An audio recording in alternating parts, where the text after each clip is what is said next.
Cake কাটিংয়ের পর আমরা আস্তে আস্তে চলে গেলাম স্টার্টার কাউন্টারের দিকে। স্টার্টারে ছিল তন্দুর chicken, chicken seekh kebab, prawn, paneer, chilli baby corn and french fry.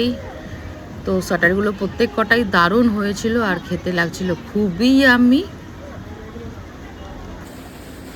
তারপর চলে গেলাম মকটেল কাউন্টারের দিকে। আমি নিয়ে নিয়েছিলাম একটা আম পান্না, যেটা আমার সব সময় ফেভারিট। সমৃদ্ধি এখানে নিয়ে নিয়েছিল থামস আপ।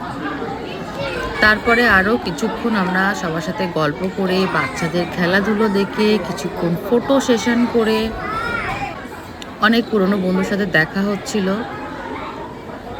তারপরে আস্তে আস্তে আমরা চলে গেলাম মেন কোর্সের দিকে, কারণ বাড়িও ফিরতে হবে। তো মেন কোর্সের ওখানে স্যালাডের কাউন্টারটা এরকম সুন্দর করে সাজানো হয়েছিল। মেন কোর্সে ছিল কচুরি, স্টাফড আলুর দম, পোলাও,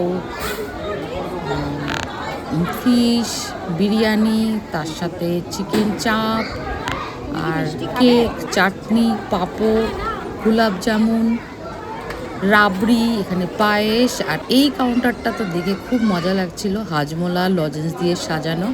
আমি আর সমৃদ্ধি গল্প করতে করতে ডিনারটা সেরে নিলাম। প্রত্যেক কটা খাবারই হয়েছিল খুব ভালো।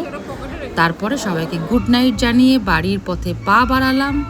আশা ভোসলের গান শুনতে শুনতেই আমরা ফিরছিলাম। তো চলো দেখা হবে নেক্সট ব্লগে। আর বনিস ওয়ার্ল্ডকে যারা দেখছো, যাদের ভালো লাগছে এই ভিডিওটা, তারা অবশ্যই ফলো করে দিও। তো চলো টাটা, দেখা হবে।